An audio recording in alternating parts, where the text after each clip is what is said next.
The Obama birther controversy was reborn yesterday. Was it buried for good today? This morning, Hillary Clinton pounced on the opportunity to tear into Donald Trump for declining to tell the Washington Post where he stands on the president's citizenship now. For 5 years, he has led the birther movement to delegitimize our first black president. His campaign was founded on this outrageous lie. There is no erasing it in history. Just yesterday, Trump again refused to say with his own words that the president was born in the United States. Barack Obama was born in America, plain and simple, and Donald Trump owes him and the American people an apology.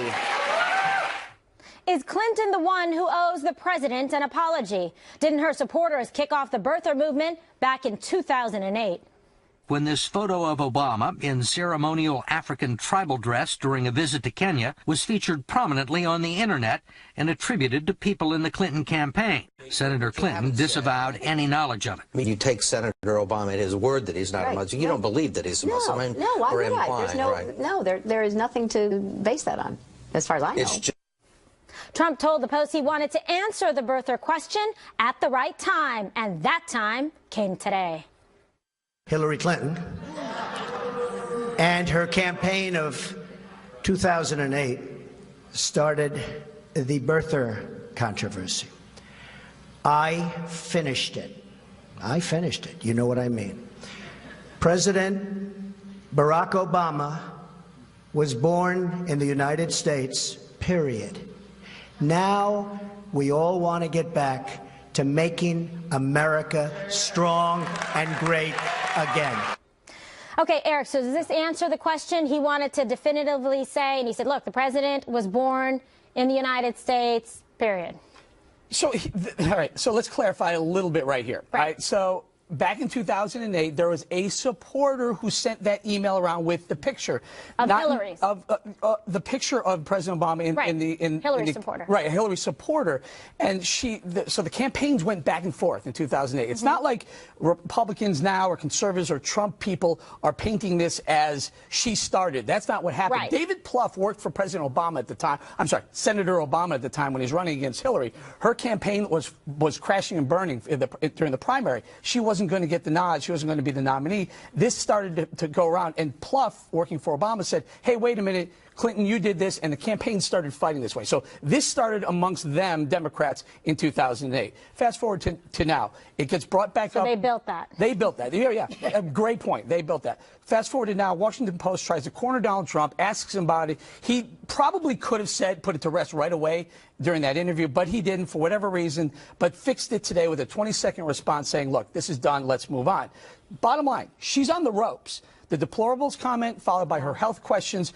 Her numbers are tanking right now, and he's in the zone. He's going to Flint, Michigan. He's saying all the right things and doing all the right things. So they needed something, and it's evident the fear in the campaign. You can see it because on Twitter, Hillary Clinton doesn't tweet all that much. Over these last couple of days, they are just on fire trying to get him back into that place where he fights back, and he's smart. He's kicking back, going, I'm not going to get sucked in this time. All right. So, Megan, what do you think? They tried to resurrect it, breathe new life into the birther movement. Is it going to work for her? Because, you know, Bowling's right. I think she is a little bit on the ropes and trying to gain some traction and poke some holes in him. This is a one-day story, I think, at the most. This is Friday. I think it's going to dissipate over the weekend. Her lead is evaporating. We're not talking today, though, about, like you said, her emails, her passing out like a zombie in The Walking Dead at the 9/11 memorial. We're not talking about, you know, her basket of deplorables comments. We're not talking about any of that right now. Right now, we're talking about how all Republicans are racist. We're all racist everywhere. This is an old story. I'm sick of talking about it. I would have preferred Donald Trump to say he was born in the United States. We're moving past this and move on, because it's just meat to liberals and the liberal media to spin this. But I think this is a one-day story, and then she's still got a ton of problems. Yeah, she still has her own issues. What do you think, Craig?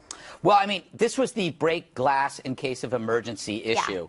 And they were going to have to use this at some point, and they saw that. I mean, the only person that had a worse week than Hillary was Bill, because he had to deal with Hillary during this worst week ever. And the body double. Her campaign was on the verge of collapse, so they had to do this. Having said that, this is a legitimate issue because whether or not, and it's true, and I even brought it up weeks ago that it was somebody in Hillary's campaign that did this. Trump is the OB. He's the original birther. He's been pushing the birther story for years, and then he ends it in 27 seconds. I mean, he was married to this theory, and then it's like a quickie Vegas divorce. It's like, hey, 27 seconds, we're done, let's move on. And it's such an about face. What I think would be great is if Obama did exactly the same thing and then just comes on and says, wait a second, I was born in Kenya. I got 4 months left. I was actually born in Kenya. Would be hilarious, but I don't think he will do that. But I do think that really, you really debated but this. I do think you have to be, these are compatible stories. The Clinton campaign did have a role in this, but you can't excuse Donald for pushing this for a long time with some very explicit and very complete tweets about him not being born in the United States. You can't excuse Donald Trump, but I don't think it's a coincidence that this is the narrative that she's using and liberals are pouncing on. And I got so many tweets all day. I'm sorry, the Middle East is on fire. The economy is in the tank. We have so many problems. The worst humanitarian crisis since World War II raging in Syria right now. And you know what we're talking about? The birther issue. You know who put a fire hose on Hillary's fire on this birther issue? President Obama did. Earlier today, he goes, you know what, don't we have more important things to talk about than my birth certificate? I think he said, I'm pretty sure I was born in Hawaii. What does that tell you? He said pretty sure, Greg? You said he wasn't fully sure? Here we go. Ebony you are a conspiracy theorist. Okay, welcome. So here's the thing. After 7 years in the White House, I'm certainly glad that Donald Trump is satisfied to know that Barack Obama was born here in the United States. I'm going to get to Hillary in a minute, but I want to talk about why this is actually good politics for Donald Trump. Okay. And I think it's actually was well played by him. His base is not going to abandon him. Yeah. So his base that still buys into the fact that Obama was born elsewhere, they're not going to leave him for coming out today and acknowledging the truth.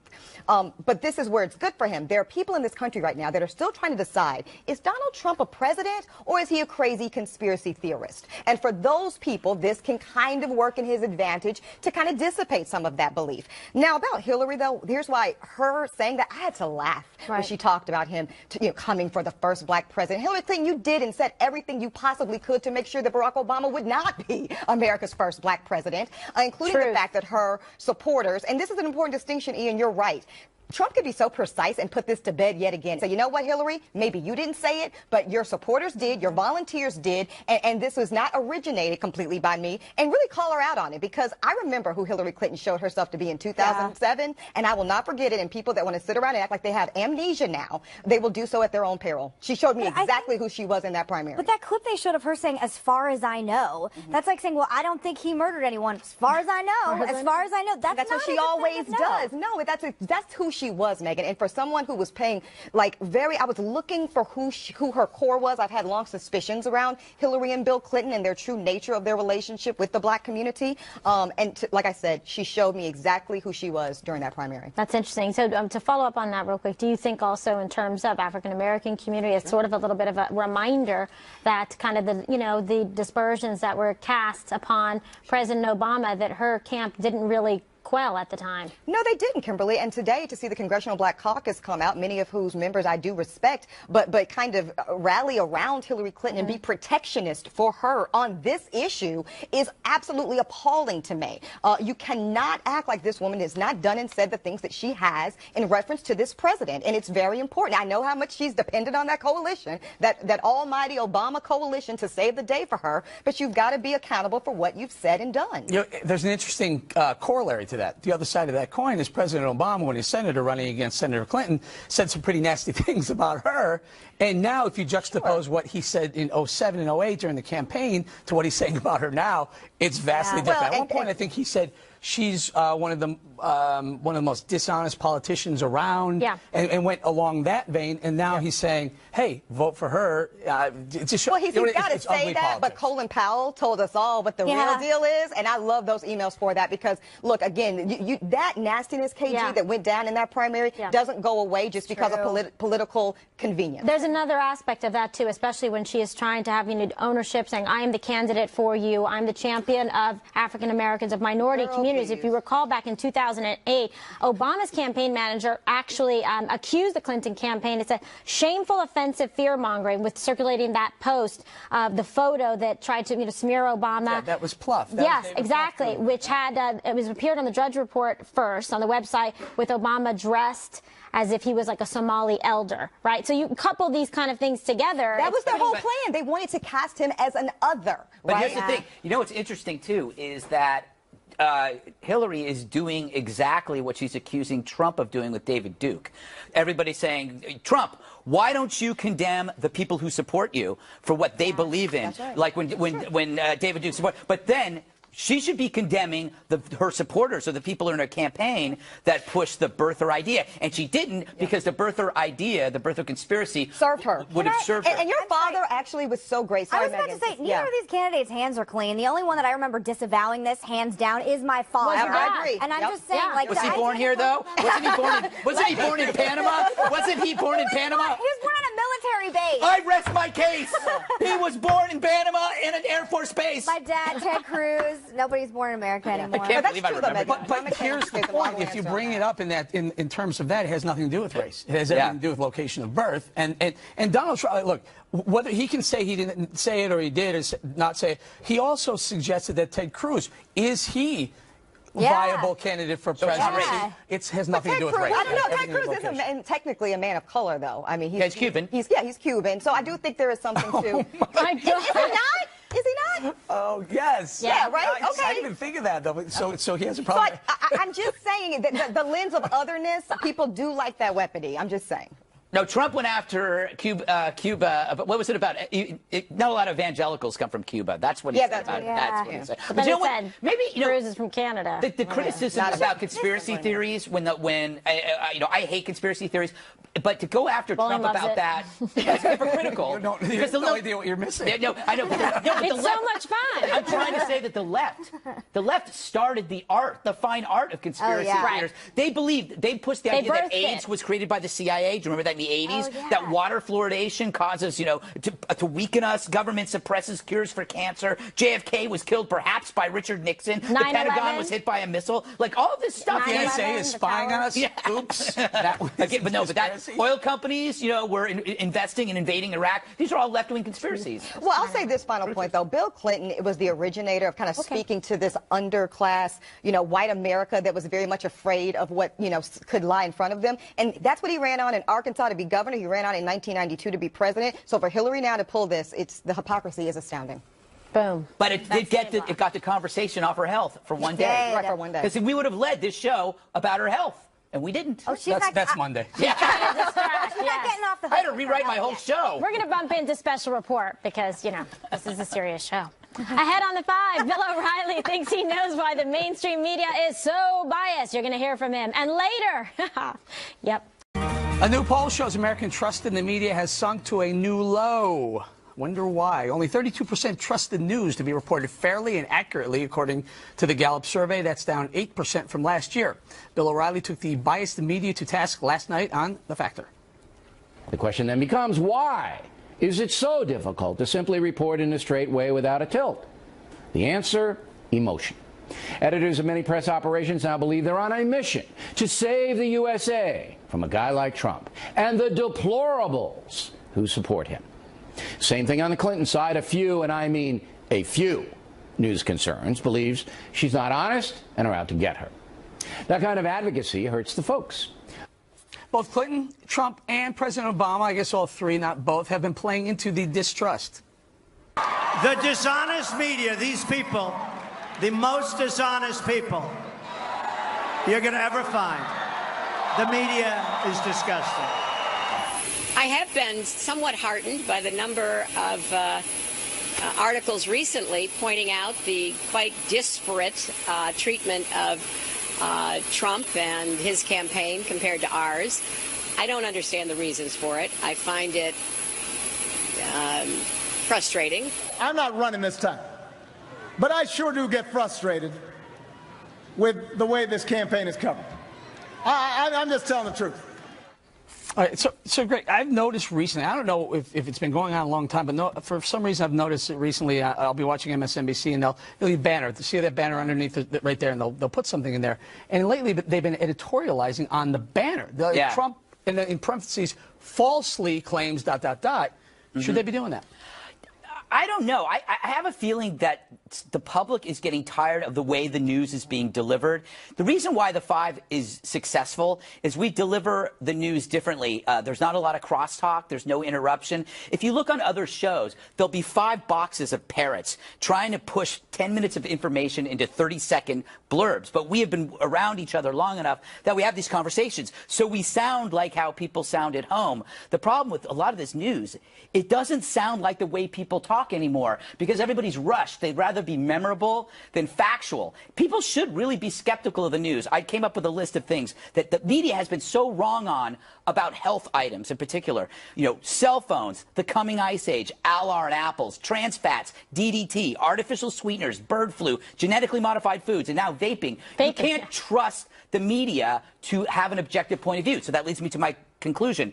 Abandon the concept of objectivity. If people know and see your bias, isn't that better? Like Sean Hannity will tell you he's voting for Trump and that he talks to Trump. That is healthier than the New York Times saying we are objective. We don't support Hillary or Trump when you know they support Hillary. He also hosts an opinion show. Yeah, my point is, but he is honest about his beliefs. He's not pretending to be something he's not.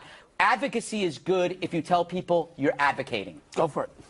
Yeah, I agree. And I mean, that's why our show works, because we'll cover news of the day and a variety of different topics. We will also then give our opinion. We are supposed to. When you sit in these chairs, you have opinions about things and you lay it out there. So it has its time, it has its place. And then we have a separate news division that'll go through people like Martha McCallum, Bill Hemmer, etc. that will go through. Shepard Smith, the news deck. That's how it works. So I think you get what you're looking for in a variety of different capacities at Fox News, which I think is honest and it's transparent in terms of how we approach it. So, and that's why it works. Ebony, what do you think? Millennials, let's talk about young people. How would they rather, do they want to see, as Kimberly points out, that news, straight news, fact, bring someone in for an opinion, get out, fact, or do they want to see something, as Greg points out, a little bit more relaxed in nature? I think millennials like this, Eric, because they can get the straight news from Twitter. News is different now. So they can get the headline from social media, from Twitter, what have you. So I think they absolutely like to tune into something that gives them a perspective on the headline, and that's what we're doing here. I think it's valuable and appreciated. I think the problem gets in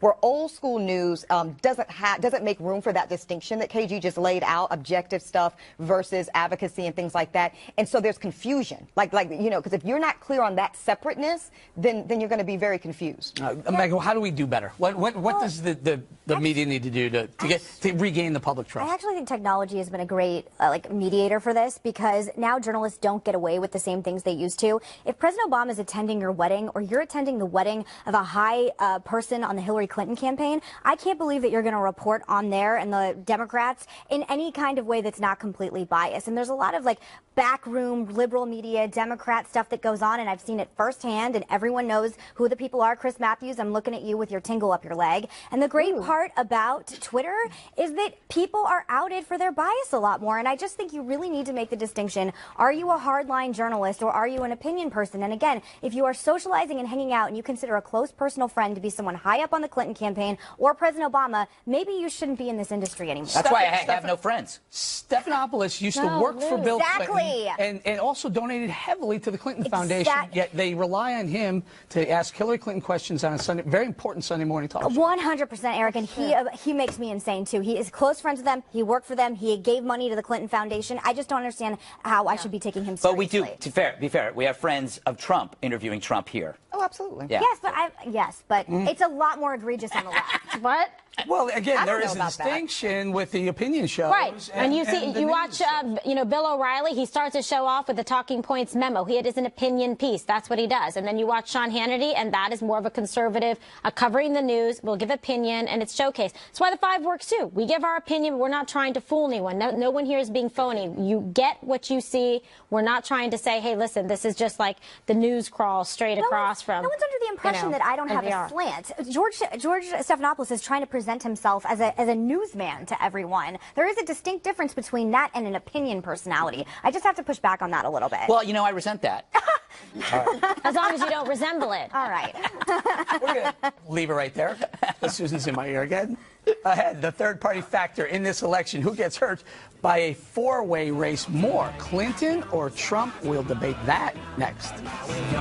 A lot of voters remain undecided with less than 2 months to go before Election Day. Third-party candidates Gary Johnson and Jill Stein are hoping to pull off a miracle to draw voters away from Donald Trump and Hillary Clinton. Which nominee is hurt more with both of them in the race? Here's political guru Larry Sabato. Convinced that especially in the swing states, Gary Johnson, believe it or not, is hurting Clinton more than Trump. Why? Because he's become a parking space for so many of those millennials who supported Obama but don't like Clinton. And of course, Jill Stein mainly takes from Clinton. She takes almost nothing from Trump. A new Quinnipiac poll backs up his theory. It shows young voters have turned toward third-party candidates, particularly Gary Johnson, who is in second place among voters age 18 to 34. Ebony, I want to go to you first because we had this conversation before the show. Are you surprised so many millennial voters are going third-party instead of Hillary or Trump? Not at all, Megan. It actually makes complete sense to me because, see, they're not going to go to Trump. Trump is struggling with young voters. I mean, that's been consistent and obvious. He's also struggling with college-educated white voters. Those are places where Hillary Clinton could be making up groundwork, but a lot of those happen to also be what? Bernie Sanders supporters who, when they said never Hillary, meant it. So therefore, Johnson and Stein, they're going to reap the benefits, and you're going to see a lot of, I would love to see the numbers on how many write-in candidates are going to happen this year, because I think it's going to be a lot more than we're used to seeing. Kimberly, you and I both have the same disdain for Gary Johnson. Both of us believe in strong national security. Yes. I'm shocked this guy is getting as much as he is even from millennials. I know, and I get the whole, limited small government, that type of thing, and cutting back, being financially, fiscally responsible. But I couldn't disagree with him more from a national security or foreign policy standpoint, and I think that he has proved himself to not be well equipped with the facts, the circumstances, or the pressing need to be able to defeat a radical Islamic jihad, in this world. So to me, that maybe because the younger people are not as concerned, about that, and they're like searching for something. But I think overall, fine. Stay in the race, because I think he's taking away voters from Hillary Clinton. Are you a big Jill Stein fan, Eric? I actually do like Jill. I like him both. I like all of them. Here's the thing. All right. He's still, Gary Johnson's still getting 9% now because it's polling. It's not going to be the actual number. At the end, when you count these totals, it's going to be 60 million. He's not going to get 10 million. That would be 9% of the total. He's not going to get that. Yeah, it's just not. Here's what it is right now. These two candidates, Clinton and Trump, have such high unfavorables. Yep. People are looking for anywhere to go other than these two. And for now, right now, they'll say Gary Johnson. The guy didn't know about Aleppo. I mean, he's not a viable candidate. There's no way he gets 10 million. I think when we actually pull the lever come November 8th, he'll get 1%, 2%. It won't be a relevant factor to the who wins. I agree with that. But Greg, do you think that he should have made it to the debate stage? He didn't. If he doesn't get the numbers, I don't think he should. But I will push back. Aleppo, as a gaffe, is not as bad as kissing Putin's ass or praising a North Korean dictator because they're so powerful, because they can kill people at will. Kimberly, don't stick your tongue out at me. Most people don't mind. Oh, my God. All right.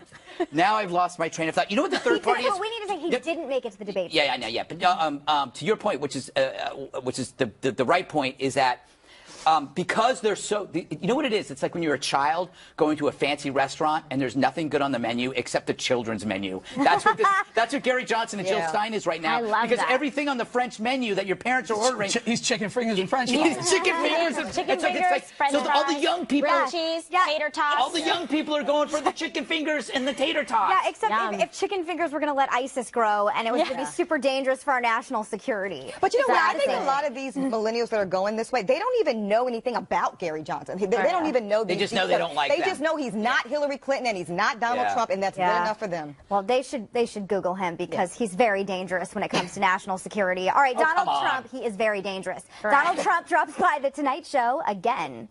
I'm not thrilled about apologizing, but I'll apologize if I'm wrong about something. Yeah. Have you ever played the board game Sorry? No, I sort of like Monopoly better than Sorry. Donald Trump paid another visit to The Tonight Show last night, and he used the opportunity to clear up his relationship with Vladimir Putin and talked a little bit about his next debate. Look, I don't know him, and know nothing about him really. I just think if we got along with Russia, that's not a bad thing, and and getting along with other countries. I don't know. What I want is what's right for the country. That's all that matters to me. I never debated before the other 11 debates. I was in 11 debates, in the primary system, and I loved it. I really liked doing it, but I never debated professionally or from a political standpoint before, but I enjoyed that process, and I look forward to the next debate. You happy now, Greg? Well, it wasn't all serious talk last night, though. Here were some of the lighter moments. Did you pay attention to the polls? I love the polls. You do. But I don't pay attention. If I'm losing or lagging, I'd never mention it. I just saw your childhood home is for sale. Oh, wow. Yeah. I want to see that. Oh, that's sad to look at that. I want to buy it. Can I mess your hair up? You say yes? Go ahead. With my hairspray.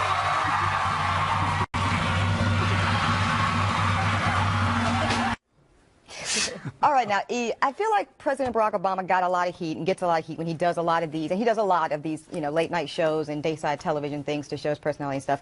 Do you think this is helpful for a candidate at this particular point in the election 2 months out? Sure. Yeah, I think it humanizes him. Yeah. Trump gets into a lot of things he says. He says off the cuff. He's just talking. He's conversational. He'll say something, and then the media and his opponents will drill in. Well, what do you mean if Putin says something nice about you, you'll say something nice about him? He talks like if you were having a beer with him, and he really probably shouldn't do it at this point in the game. He should just stick to the script and stop doing it. Otherwise, he has to do things like this, sit on Fallon and explain exactly what he meant every time. But in another sense, though, it's what's really attracted a lot of people to him, because he talks like someone you would be having a beer with. This is a Meghan McCain line. Right? Presidential candidates. They're just like us. They're just like us. That was very funny on Outnumbered the other day. Something? Sure. Thank you. Last night, Jimmy Fallon was taking a lot of heat on Twitter for not doing a serious interview. And I was like, is Jimmy Fallon supposed to be Edward R. Murrow? So you know why Jimmy Fallon is #1 in late night and Stephen Colbert is tanking? Because every time I turn on Stephen Colbert, he's lecturing me about being a conservative and being a Republican. And Jimmy Fallon keeps it apolitical. I don't need Jimmy Fallon to ask him hard-hitting interviews. That's what some of these people coming up in the debate are going to do. I think he did great. And I think the hair moment where he's messing up his hair, I actually think it could be up there with Bill Clinton and his saxophone. Can he do that to Hillary Clinton, though? When he calls, he goes, hey, Hillary, can I mess up your hair like that? No, that's not going to fly. I will say this. Apparently, Hillary taped something and it's going to be out next week, and then she was on Fallon. So would that be good for her? Because she really seems to struggle with this kind of personality connectedness with audience. I get 3 things. One, you're absolutely right. If Fallon was having that much fun with Hillary or Obama, there wouldn't have been any complaints. It just happened to be a Republican. And you could not do that with Hillary because there are gender differences. If you were to touch a woman like that, you would be gone. But this is a huge victory for the Republican Party, because we've been griping about this for years, that the Republican Party has a hard time finding people who can survive talk shows. Now imagine this. Last night you had a Republican cracking jokes on a talk show while the Democrat is hiding in the attic. This is a role reversal. But you know what the difference is, Greg? This is the establishment hiding, right? Yes. And this is somebody who's not of that world. But the point is, flowers in the attic? We have reversed the Democrat. But this is a very important point. Andrew Breitbart said that politics is downstream from culture. Donald Trump is the first candidate to come from culture. That is why he can do these shows, and previous Republicans couldn't. Very good. Yeah, I like that. I agree. I think he's uniquely positioned. Yeah, and I think, he is. He's approachable. It's like, this is, when you get to know and the Trump family, Donald Trump, likable, approachable. He lets his hair get ruffled, etc., dispelling any bizarre hair rumors there might have been. So I think this only helps him. He's funny. He's good. Good on Fallon. He's good on Saturday Night Live. I think it's great. Hey, I was just told by a producer that Fallon did tug on Hillary's hair. Not true. No, that's right. Don't move. We got Facebook Fridays coming up next. Yeah. All right, Facebook Friday. Let's do this. Kimberly, you're up first. This is from Monday H. Interesting name. If you are to be invisible for just 1 hour, what will you do then?